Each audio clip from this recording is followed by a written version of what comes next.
नमस्कार दोस्तों, स्वागत है आपका डीप नॉलेज में। आज एक क्वेश्चन हमारे एक फ्रेंड ने पूछा है, एक सीनियर डॉक्टर है, उन्होंने पूछा है कि मुझे लगता है कि हर एक इंसान इस धरती पे किसी न किसी खास पर्पज़ के लिए आया है। उसके लिए भगवान ने कुछ काम, स्पेशल काम रखा है। हम ऐसे ही फालतू में पैदा नहीं हो गए। और जिनोगा में ये भी कहा जाता है कि हमारी प्रार्थनाएं भगवान तक नहीं पहुंचती हैं। क्या हमें प्रार्थना करनी चाहिए? हमारी ज़िंदगी का पर्पस क्या है? क्या भगवान हमारी दिल से पूछी गई कराह, तकलीफ़ को, हमारी प्रार्थनाओं को सुनता है? ये जो आदमी पूछ रहा है सवाल, उसके मन में कहीं ना कहीं कोई तकलीफ़ है। नहीं तो भगवान को याद कौन करता है जी? भगवान हमको याद करता नहीं करता तो अलग बात है। हम कहाँ भगवान को याद करते हैं? कहावत है, वो कबीरदास कहते थे, दुख में सुमिरन सब करें, सुख में करे न कोय। जो सुख में सुमिरन करे तो दुख काहे को होए। हमारी प्रार्थनाएं भगवान सुनता है कि नहीं सुनता, लेकिन हमारी प्रार्थनाएं हम तो सुनते हैं। देखिए, इन्होंने जो ये सवाल पूछा है, ये एक तरह की प्रार्थना है। ये चाहत है कि भगवान हमारी प्रार्थनाएं सुने, ऐसा सच हो जाए। ये ऐसे ही है जैसे कि आप ये मान के चलें कि काश मैं एक गाड़ी में बैठूं और चलने लगे अपने आप।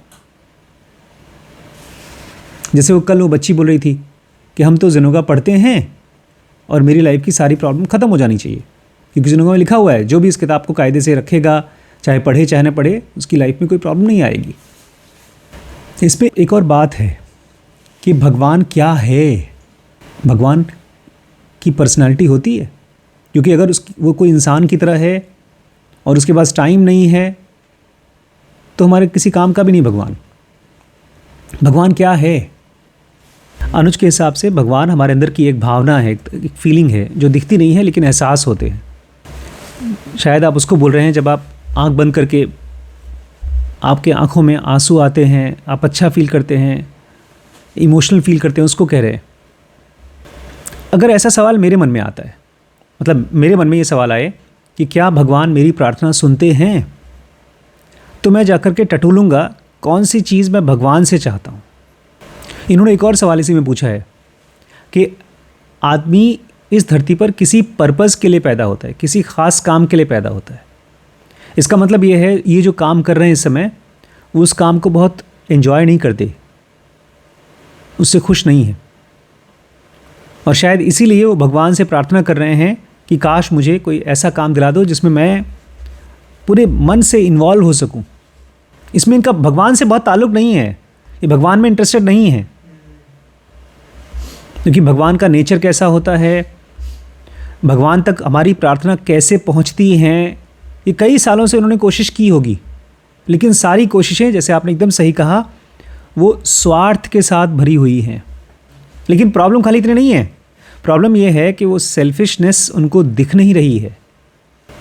भगवान के साथ जब हम रिलेट करने की कोशिश कर रहे हैं तो हम अपना माइंड, अपनी बॉडी यूज़ कर रहे हैं, और इस माइंड और बॉडी के अंदर में एक बुद्धि है, एक इमोशन है और एक आदत है। अगर किसी की शराब पीने की आदत है और वो शराब पीते पीते भगवान का नाम ले ले, तो ऐसे इंसान की तो भगवान कभी नहीं सुनेगा। वो अगर दारू पी करके नाले पे पड़ा रहेगा तो मर ही जाएगा, उसको भगवान बचाएगा नहीं। और अगर कोई आदमी बहुत दुखी है इमोशन में, ऐसे भी आदमी की भगवान नहीं सुनता। इनफैक्ट यही, जब आप बहुत दुखी होते हैं तभी आप चाहते हैं भगवान हमारी सुने। भगवान हमारी नहीं सुनता, हमको भगवान की सुननी होती है। और वो होता है जब हमारी बुद्धि एक छेनी हथौड़ी की तरह, जैसे पत्थर को आप तोड़ते हैं, ऐसी छेनी हथौड़ी की तरह इस भगवान की चीज़ को खोजते हैं। भगवान क्या होता है? बहुत सही कहा वैभव ने कि भगवान मतलब मेडिटेशन। इसलिए साधुओं ने कहा है कर्म ही पूजा है। आप अपना कर्म करो तो वही भगवान है। लेकिन वो क्यों? क्योंकि भगवान एक स्टेट है, कोई राजा नहीं है गद्दी पे बैठा है और आप उसके पास जा रहे हैं रोग आकर के कि हाँ भाई तुम पैसा ले लो, तुम अपना कोई अच्छा सा काम ले लो और तुम्हारे लिए राजपाट ले लो। ऐसा नहीं है। यहाँ तक कि जब हम साईं बाबा के बारे में पढ़ रहे थे बहुत से लोगों की इच्छाएं पूरी की हैं साईं बाबा ने, लेकिन वो सबकी इच्छाएं नहीं पूरी करते थे। और उसके पीछे भी वजह ये नहीं थी कि आपकी इच्छा पूरी कर दें। जिस किसी की भी इच्छा पूरी की गई, क्यों की गई है? ताकि आप इस मूर्खता भरी चीज़ में से निकलो, आप इस बंधन में से निकलो। और इस ज़िंदगी का एक पर्पस तो साफ जाहिर है। कौन सा पर्पस? कि आप सफ़र कर रहे हैं, इसमें से आपको निकलना है। हमको दिखता क्यों नहीं है जी? ये दुनिया की सफरिंग दिखती क्यों नहीं है? मैं एक बार इलाहाबाद से वापस आ रहा था लखीमपुर बस में। मेरे बगल में एक आदमी थे। मैंने पूछा, आप लखीमपुर रहते हैं? बोलते नहीं, मैं इलाहाबाद से हूँ। मैं जा रहा हूँ लखनऊ, लखनऊ से जा रहा हूँ हरिद्वार अस्थियाँ डुबोने, अपने जीजा की अस्थियाँ। पूछा, बहुत यंग एज के थे, कैसे डेथ हो गई? बता रहे थे कि एक ट्रक था उनका और ट्रक के पीछे खड़े थे वो, और वो ड्राइवर ने खड़ी ट्रक को रिवर्स किया कहीं ले जाने के लिए और उनको मार दिया। पीछे खड़े थे वो दब के मर गए। असल में हम ना जब कुछ चाहते हैं, उस चाहत से हमारा माइंड, हमारी आंखें चकाचौंध हो जाती हैं, उसको दिखती नहीं है चीज़ें। जैसे इस आदमी को पीछे अपना मालिक बैठा हुआ नहीं दिखाई दिया, ट्रक का ड्राइवर को, ऐसे ही हमारी आँखों को जो डिज़ायर से और आदतों से बंधा हुआ है, वो आंखें ब्लाइंड स्पॉट कर देती। भगवान अगर उसके सामने है भी तो भी नहीं दिखता। जब कोई आदमी मरता है, उसको लगता है कि हाय राम, मैं मर गया। असल में उसके शरीर में एक ऐसी एंटिटी है जो कभी मरती नहीं है, लेकिन वो दिखती नहीं। उसको लगता है कि मैं मर गया और वो बेहोश हो जाता है। ये ब्लाइंड स्पॉट आता है हमारे इसी बिलीफ से कि भगवान को हमारी सुननी चाहिए। हमने भगवान की अपनी एक काल्पनिक फ़ोटो बनाई है कि भगवान सबसे दयालु हैं, भक्त की हमेशा हमेशा सुनते हैं, हर छोटी से छोटी या बड़ी से बड़ी चीज़ दे देंगे। और चूंकि आप ऐसा मानते हैं, इसलिए या तो इस जन्म में या तो किसी जन्म में आपको ये सब चीज़ मिल भी जाएगी। जब तक नहीं मिलेगी तब तक परेशान रहेंगे, और जब मिल जाएगी तब भी आप परेशान रहेंगे। आपको मालूम पड़ जाएगा इससे कुछ फ़ायदा नहीं होता, लेकिन आप यही चाहते रहते हैं। आप सवाल ये पूछिए जो हमारे रमण महर्षि कहा करते थे, ये डिज़ायर किसको हो रही है? मेरे अंदर में भगवान कहाँ है? आखिर मैं अगर सफ़र कर रहा हूँ अपनी नौकरी में, तो क्यों कर रहा हूँ? क्या चीज़ है जो मुझे पसंद नहीं है अपने काम में, और मैं क्यों कर रहा हूँ उसको? ये मत पूछिए कि मैं छोड़ूं कैसे। आप उस काम के साथ में बैठ करके अपने इमोशन को, अपनी बुद्धि को देखिए। काम आपको नहीं पकड़ता, आप काम को पकड़ते हो। कोई ऐसी दबी हुई एक कंपैरिजन होगी कि उस दोस्त के पास तो इतना पैसा है, मुझे भी चाहिए, इसलिए मैं पढ़ रहा हूँ। जब तक आप अपने काम को किसी और चीज़ के लिए कर रहे हैं, पैसे के लिए, नाम के लिए, पावर के लिए, तब तक काम आपके लिए फ्रस्ट्रेटिंग होगा। और पता है, ऐसे काम जब आप करते हैं जिसमें आपका मन नहीं लगता, तो आपको फिजिकल सिम्टम्स होते हैं। आपको दर्द होता है, तकलीफ़ होती है, आपका शरीर बता रहा है कि काम मत करो, और धीरे धीरे यही तकलीफ़ बन जाती है बीमारी, और बहुत बार यही बीमारी बन जाती है लाइलाज बीमारी, जो ठीक ही नहीं होती। और वहीं पर जो इंसान अपने आप को समझने के लिए काम कर रहा है, वो भी बीमार पड़ता है। ऐसा नहीं कि उसको बीमारी नहीं होती, उसको भी लाइलाज बीमारी होती है। क्योंकि वो अपने आप को समझ रहा है, इसलिए वो शरीर से और अपने मन से अलग होना शुरू हो जाता है। और रमण महर्षि जैसे लोग, कृष्णमूर्ति जैसे लोग अपने शरीर से इतना अलग हो जाते हैं कि उनको चाहे कैंसर हो, चाहे निमोनिया हो, कोई फ़र्क ही नहीं पड़ता, वो मुक्त हो जाते हैं। तो आप अपने स्वभाव से, गीता में कृष्ण कहते हैं, आप अपने स्वभाव से, अपने कर्म से बंधते हैं और उसी से मुक्त भी होते हैं। जैसे ओशो कहा करते थे, जिस रास्ते आप घर के अंदर जाते हो, उसी रास्ते घर से बाहर भी आते हो।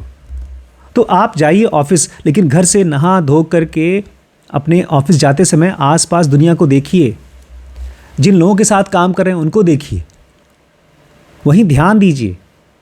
अपने मन की काल्पनिक गुफाओं में मत घूमिए कि कहाँ हैं भगवान, उतर आओ, चमत्कारी रूप से मुझे हेल्प करो।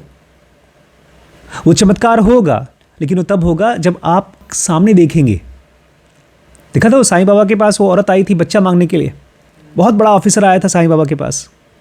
ऑफिसर नहीं मानता था कि साईं बाबा कोई चमत्कारी आदमी है, उनकी बीवी मानती थी और इशारा दिया साईं बाबा ने। वो आए मिलने के लिए कि हम आपसे मिलना चाहते हैं और हमको बच्चा नहीं हो रहा है। तो साईं बाबा बोलते हैं अच्छा रुको, थोड़ा भीख मांग के आता हूँ। वो इशारा था कि अगर तुम मुझे भीख दे दो तो मैं कहीं जाऊँ ही नहीं। वो गए बेचारे, आधे घंटे बाद आए, फिर से उन्होंने बोला हमको आपसे मिलना है। बोलते अभी पैसा मिला नहीं, फिर से जा रहा हूँ भीख मांगने के लिए।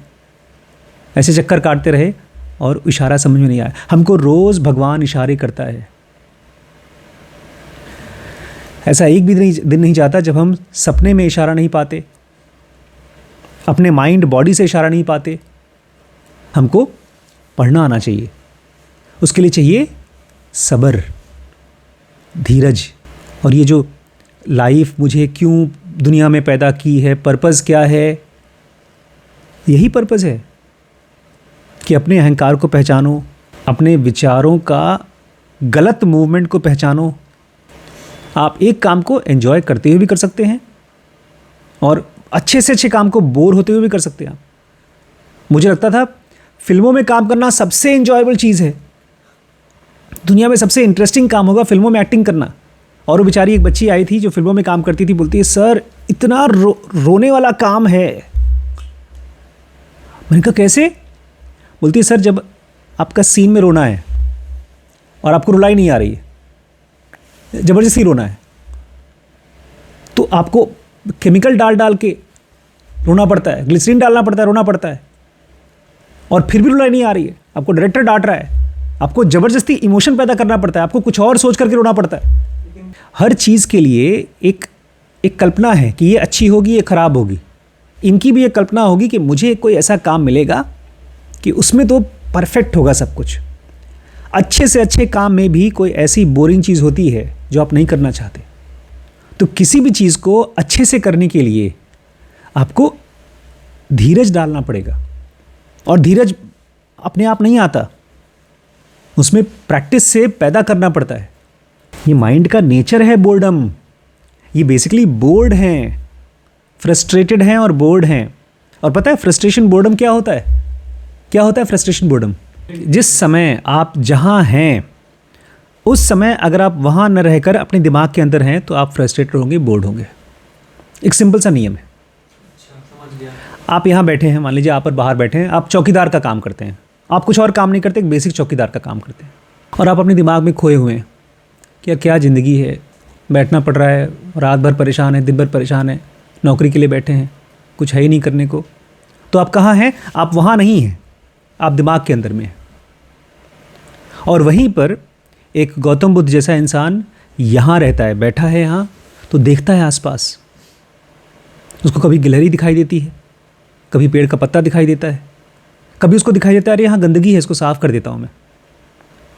कभी उसको कोई रोता हुआ परेशान आदमी दिखाई देता है, उसके आँख सामने जा रहा है, उसको जाके हेल्प कर देता है। जो फिज़िकल वर्ल्ड से मॉलिक्यूलर से इलेक्ट्रॉनिक वर्ल्ड में ले जाएगा, वो आप जब अपने थॉट्स की दुनिया से निकल करके यहाँ रहेंगे उससे पहुँचेंगे। कृष्णमूर्ति से एक बार टेबल पे बैठे हुए थे कृष्णमूर्ति, और कोई बात कर रहा था यही मॉलिक्यूलर वर्ल्ड, इलेक्ट्रॉनिक वर्ल्ड, सूक्ष्म दुनिया और ये वो सब। तो नाराज़ हो गए, बोलते क्या बकवास कर रहे हो, तुम्हें पता है कैसे मालूम पड़ता है तुम्हें सूक्ष्म दुनिया में दुनिया कैसे मालूम पड़ती है? तुम्हारे सामने दो चीज़ें दिखाई जाती हैं, तुम्हारे मास्टर तुमको दो चीज़ें दिखाई देते हैं, एक काल्पनिक और एक सचमुच में जो है। और जो आदमी केवल विचारों में खोया रहता है कभी डिफरेंस पहचान नहीं पाता। आप जब सपने की दुनिया में जाते हैं तो आपको मालूम पड़ता है कि वो आपका कल्पना है कि ये सपने की दुनिया की रियलिटी है। अगर आप यहाँ बैठकर अपनी कुर्सी पे बैठ करके अपने बगल में अपने कलीग के साथ नहीं हैं, अपने पेड़ पौधे के साथ नहीं हैं, ये खाली पैसे की दिक्कत नहीं है। रमण महर्षि जिस गुफा में रहते थे वो गुफा इतनी साफ रहती थी, आज भी वहाँ जाएंगे ना तो आपको बहुत पैसे वाला आश्रम नहीं है वो, लेकिन जो पैसा है उसमें माइंड का यहाँ होना है, अवेयरनेस है। एक गरीब से गरीब आदमी भी, कबीरदास क्या थे? कपड़ा बुनते थे। जीसस क्राइस्ट क्या करते थे? उनका काम क्या था? भेड़ चराते थे। कितने गरीब से गरीब लोग एनलाइटेंड हुए हैं। फ़कीर होता कौन है? कुछ पैसा नहीं होता उसके पास, लेकिन वो यहीं होता है। लेकिन जो वहाँ होता है, मन के अंदर होता है, उसके पास से लाइफ की एनर्जी निचुड़ जाती है। और बहुत अमीर अमीर लोग भी, लाइफ की एनर्जी जब निचुड़ जाती है तब वो ख़त्म हो जाता है। फ्रस्ट्रेशन मतलब आप मन के अंदर खो रहे हैं, घूम रहे हैं। आपके मुंह से बकवास बात ही तब निकलती है जब आप फ्रस्ट्रेटेड होते हैं। वो कहाँ से बनता है? हम होते हैं अपने मन के अंदर में और वहाँ से बोलते हैं, और हम सामने वाले को नहीं देख पाते। सामने एक एक सेकंड में चीज़ें साफ साफ होते हुए दिखती हैं। अगर मैंने आपको कहा यार तुम बड़े अच्छे आदमी हो, तो आपकी आंखों में, बॉडी में खूबसूरती दिखाई दे जाएगी, खुशी दिखाई दी जाएगी। और मैंने कुछ ऐसी बात कही, तुम यार बेकार आदमी हो, तुमको ये काम नहीं आता। इस एक सेंटेंस बोलने से आपकी बॉडी का केमिस्ट्री बदल जाएगा, आंखें बदल जाएंगी, मुंह का ये बरौनियाँ बदल जाएंगी, फ्राउनिंग आ जाएगी, ऐसे आ जाएगा। अगर आप आंख खोल करके देखें यहीं पर, तो धीरे धीरे आप उस दुनिया के अंदर झांक पाएंगे जो दूसरी दुनिया है। यही प्रार्थना भी है, छोटी से छोटी चीज़ के साथ भी ध्यान से रह पाना। बिकॉज आपको बहुत छोटी छोटी चीज़ें, बहुत हल्की हल्की चीज़ें दिखती हैं और खुशी देती हैं। कृष्णमूर्ति की पूरी बुक भरी हुई है। आसमान में चिड़िया उड़ रही थी, दिन अलग टाइप का था, नदी बहुत खूबसूरत थी, भोर का समय था, उनको दूर दूर तक चीज़ें सुनाई देती थी। कोई 1 किलोमीटर दूर कोई कुत्ता बोल रहा है, वो उनको सुनाई देता था। वही कान थे जो हमारे पास हैं। और भगवान ने हमें पैदा इसलिए नहीं किया कि हम विचारों की दुनिया में खोएं, वो अपनी आँख नाक कान यहाँ रहने के लिए पैदा किया। ज़ेनोगा यही कहती है कि जब आप धीरज के साथ यहाँ रहते हैं तब आपकी आँख नाक कान सब हाइपर सेंसिटिव हो जाते हैं, उनको साफ साफ सुनाई देता है, सामने वाले के विचार दिखाई देते हैं, आपको अपने विचार दिखाई देते हैं। तब आप फ्रस्ट्रेशन में नहीं जाते। आपके विचार बगल में एक छोटे बच्चे की तरह रहते हैं और आपके लिए कोई चीज़ इम्पॉसिबल नहीं होती, क्योंकि विचार से ही तो चीज़ें होती हैं। अगर कोई आदमी बिजनेस करना चाहता है और नहीं कर पा रहा है क्योंकि वो डर रहा है विचार की वजह से, कोई आदमी नहीं करना चाहता है फिर भी करना पड़ रहा है क्योंकि वो डर रहा है अपने विचार की वजह से। ये विचार हल्के नहीं हैं, ये विचार हमारे ब्रेन में ट्रैफिक की तरह चलते हैं। बोर्डम, फ्रस्ट्रेशन, जिसको कहेंगे भगवान का उल्टा शैतान, ये यही है। विचारों का ढेर सारा मूवमेंट मतलब शैतान। और इतनी भीड़ के थ्रू अगर आप प्रार्थना कर रहे हैं तो वो भी शैतान ही है। ये कहते हैं शैतान आता है, आपकी आत्मा उठा के लेके चला जाता है। धीरज रखें और लाइफ को आने दें, उसको महसूस करें। जितना भी इम्पॉर्टेंट काम हो आराम से करें, और आप देखेंगे आपके उस काम के इन्वॉल्वमेंट से वो काम खूबसूरत हो जाएगा। ईसा मसीह ने पूरी बाइबल उनके मुंह से निकली और वो लोग लिखते गए। आज इतने साल हो गए फिर भी लोग पढ़ रहे हैं उनको।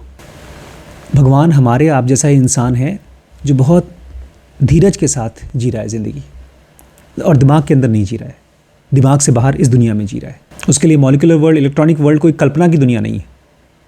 वो ये दुनिया है सच, तो यहीं रहता है वो, और यहीं से रास्ता खुलता है उसका।